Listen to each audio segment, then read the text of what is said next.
Good morning and welcome to SimWorld today, Monday, February 24th. I am Marsh, joined yet again by the man, the myth, the urban legend, Rick Blaze. Good morning, Rick. How are we this fine Monday morning? I'm doing well. Remember, you don't know me, in the words of T.I. Let's get to it. Another urban legend himself. Sure, let's get to it. We don't know you, but we do know that we know a heck of a lot of bad things about Joel Embiid, and the bad things keep on rolling over the weekend. As we'll start there, news comes out that the Sixers and Embiid are exploring options for his continuous knee injury challenges. They're consulting doctors. They're considering alternative options such as surgery. This has been the dark cloud that has hovered over this entire awful and gloomy Sixers season. What is your reaction, Rick, to the latest in just a continued string of chaos? First of all, can we get some can we get some shout out to the production team playing that Dr. Doom music in the background as we show for It's not Joel wrong. Embiid highlights? Hey It man. ain't wrong. Hey, look, this guy is he's going down in the history books, as one of the talented bigs who just can't get right, who just can't stay healthy. If you're the 76ers, it's unfortunate because you're hitched, your wagon, your family values, everything you've owned, everything you love to the wagon of Joel Embiid, and that wagon cannot go past the corner store. It just doesn't. He's just not gonna play because it's not. You have to blow this thing up, and I don't even know if no one will even take Joel Embiid considering the contract and everything.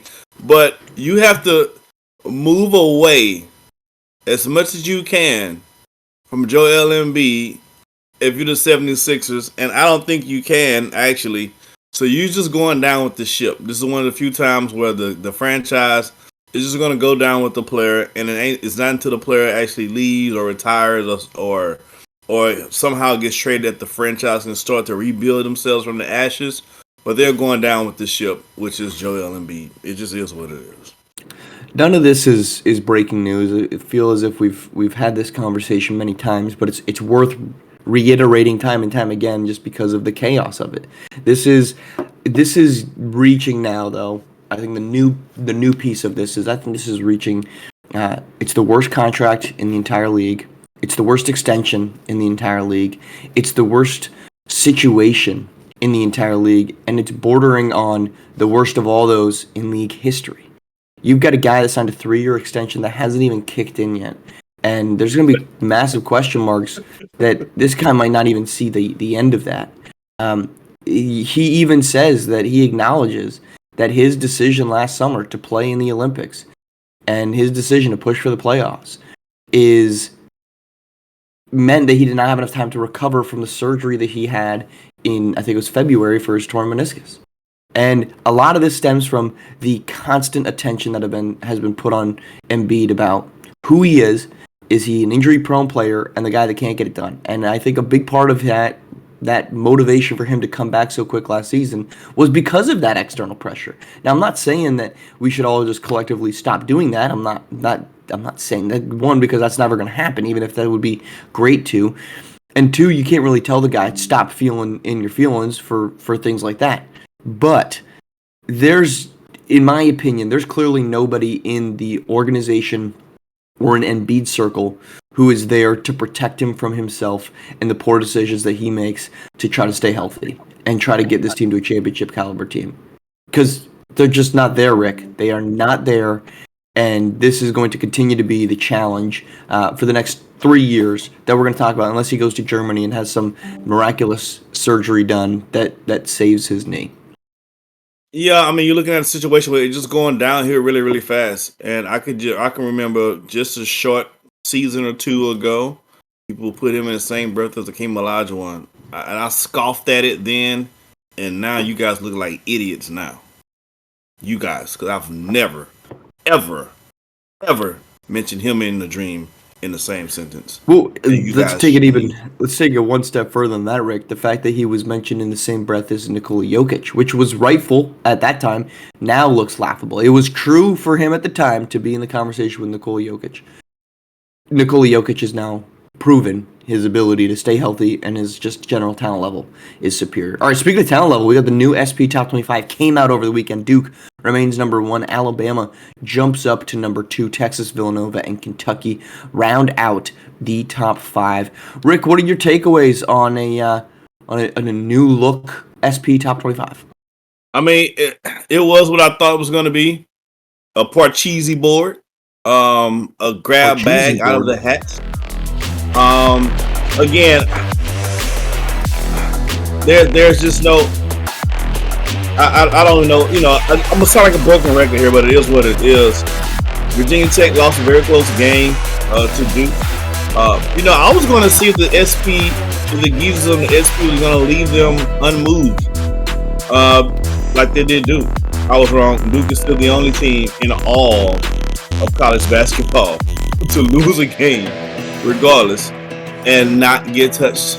I think Alabama should be the number 1 team. I think Duke should have lost their number 1 spot weeks ago. But alas, here we are, and people are going to try to convince me otherwise. But it's based on straight fallacy and opinion because the facts are the facts, and they are the only team to lose a game and not move. And there's no evidence or anything to suggest why or why not that happened. So the geezers are doing what the Rick, geezers are doing. we've had that. We've had that conversation, right? Yeah, I and don't it need keeps to dive into it keeps showing its head over and over again. It keeps proving my same point over and over again. But it hasn't really proved your point. They just didn't move. They didn't move because they had one loss. It hasn't before proved them. your point. It just didn't move. All right. Yeah, but that doesn't prove your point. If you're coming up with a conspiracy of why they didn't move, I'm saying them not moving didn't prove your point. Their track record throughout the season has been unmatched. I thought Virginia Tech 18-2 as Alabama. Yep, but they had one loss until that one. So I don't think that this would be my point. And to correct you, it's not a fact on the only fact that you said was that they didn't move. Everything else that you mentioned was an opinion. The opinion that I have is if your track record speaks for itself, you shouldn't move just because of a loss. That would be the underline, the highlight, the boldface. Just because you lost one game to then get to the same number of losses that Alabama has does not change the track record of the season. Let's not move somebody just for the sake of moving them because of a loss. I think that's a pretty easy way to go about it. You don't share that viewpoint, that's perfectly fine. In general, though, I thought this was good. I think we're seeing a balancing. I think Arkansas falling as far as they did is a reconfiguring of who they are. I think that there was a lot of benefit being given to them for a team that really hasn't played many teams. I looked through the top 25 teams and then noted their notable wins for, they played a team that was either in the top 5 or consistently competing to be in the top 25. And Arkansas has a singular win against a team in that category, and it's North Carolina. Every other team in the top 10 has 4, 5, or 6 of those notable wins. So I think this was a reconfiguring of who Arkansas is, and they just kind of fell into a big pot of the second-tier teams, right? I think your top-tier teams are your top 5. I think you could throw Virginia Tech in there, but I think starting with Georgia Tech down through the mid-teens, those teams are all interchangeable. There's a hierarchy of them. I do think Georgia Tech and Princeton are the better ones at the top, but to me, I didn't look at this top 25 and feel as if anybody really got gypped. The only thing that I would say is I think there's a serious case at the back end of the top 25 with a team like South Carolina, who's not necessarily lit up the scoreboard. They only have 2 what I consider to be notable wins. But I'm not saying you should give this to a team like UConn or a team like who was it? I had another one, but I can't find it in my notes. But, I mean, you look at UConn. They've beaten Butler, Texas, Kansas State, and Georgia Tech. Now, again, I'm not advocating for them to go in there, but you have to reward the consistency. UConn has just simply not been consistent. But I think Duke's going to stay at number one because I think their track record has proven that. And I think that's what this the 60-person panel of the SP Top 25 is underscoring. If they fall again, that obviously starts changing that. And I also don't think that makes the revisionist history correct. It just means that's the latest example of what's gone right. All right, let's go to SWFL, where the Combine is on the horizon, and sources have said that potential number one overall pick Shedeur Sanders will not work out for teams at the Combine. It's a long list of times that quarterbacks simply don't do this at the Combine. So, Rick, any issue with this, or is this just kind of status quo? No, ain't no issue. You saw my man throw all season long. You saw him throw for the last 2 seasons. Like, the Combine is a great display of TV time and the SWFL getting some more eyes and looks on guys. It's for the guys who's on the bubble, who's on the fringe, who you're not sure about. If you're not coming into the season not sure about Shedeur Sanders, you already know if you like him. You already know if he has or he is what it is. Other guys who didn't throw. Derek Carr didn't throw at the Combine. Andrew Luck didn't throw at the Combine. Robert Griffin didn't throw at the Combine. Matthew Stafford didn't throw at the Combine. There's a litany of guys who didn't throw at the Combine, and I think they turned out pretty damn good. So there's nothing to talk about here. People like to, we in the era now of the social media and everything's getting hyped and blown out of proportion. So people are going to make all these things out of it, but it's much to do about nothing. There's plenty of top 10 quarterbacks or first round quarterbacks who got drafted, who did not throw at the Combine. We moved on, we lived, and most of them had really pretty good careers. The end. Yeah, look, the Combine, and maybe this is more of a me thing than I think it is a general thing. I don't have the facts to back it up. But 10 years ago, 15 years ago, the Combine to me was entertaining. I'd put it on in the background, I'd watch, and if there was a notable guy that I wanted to see kind of do his workout pretty much, I would pay attention. But the more and more that quarterbacks don't throw at this thing, you're spot on, Rick. This is not for Shedeur Sanders. What evidence are you, and on top of that, the number of times a guy moves his draft stock just based off what he does on a 40 time or a shuttle drill. To me, if the product somebody is giving you on the field is fantastic, and they go out and throw at a Combine and they don't throw that well, or they don't run the 40 time you expected, you're going to move them up and down your draft stock. To me, it's not the workout that I'm interested in. It's the behind the scenes. Let's have a conversation. If I threw this scheme at you, and this is what the defense did, what would be your counter, right? What would be your this? What would be your that? Not can you throw the football or can you do a bench press 25 times at 225? And I think Bill Parcells at one point said, they didn't want to move their draft board based off the Combine, right? You couldn't move a guy. This was just confirm things. If things comes up that's more upsetting about that at the Combine, you can move it, but don't move it because of what they do during the Combine. It's, to me, if you're getting bent out of shape about it, like the names that you listed, although I guess Derek Carr isn't a name I would throw in there, but top quarterbacks don't throw at the Combine. They don't throw at the Combine, they throw at their pro day. That's where it's going to really be paying attention. And the amount of TV coverage we get now at these pro days almost makes watching and tuning into what happens at the Combine a complete waste of time. Really, it's just a chance to do some interviews. We aren't, as the public, going to see those interviews. That's what the Combine really, truly boils down to. So no throwing, in my opinion, no problem. It's just a continued trend that, to me, the Combine in its current iteration with the technology and the media coverage and the tape that we have on players, it was great when you couldn't see everybody from a personnel standpoint, right? You couldn't, the GMs couldn't see the quarterback that they wanted to take unless they went out to the game. That just doesn't exist anymore in today's media landscape, and no throwing is not a big deal. All right, let's move on to the top 10 plays they dropped over the weekend. Let's get them rolling and get the tape feeling like a little excitement to round out our Monday morning. For the top 10, we're going to start with Villanova. They might have lost, but Justin Fields did not lose, as he is a highlight machine. He gets things rolling at number 10 with a spin in to the two-handed dunk. Coming in at number 9, and I'm feeling fine. We're going to go to my man Carter. He's going to do what he's going to do off the bounce. Oh, got him at 2 with the punch. Carter getting up. Kashawn Blasingame. Let's keep this entertainment rolling here at number 8, Oklahoma State's Arena rising up, and the one-handed slam through traffic. Coming in at number 7. Let's get down to it. My man, Davidson, Memphis. You know, my man Banks coming to the lane. He's cashing in with a 2-hand flush.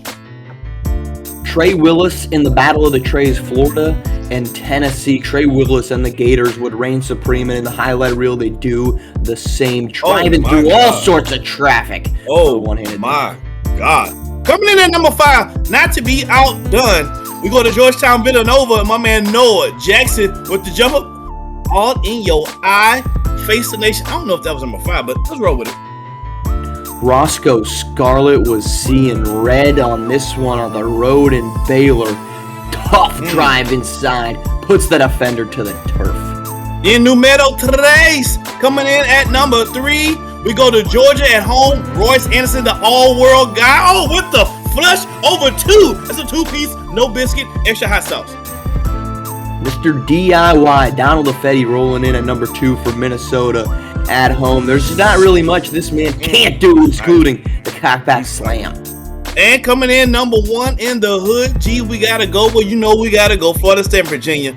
My man Johnny Ball, game ball with the drop step, left him, dunk on his head. That man has a family and he doesn't care. Johnny Baldwin goes crazy. Watch him again.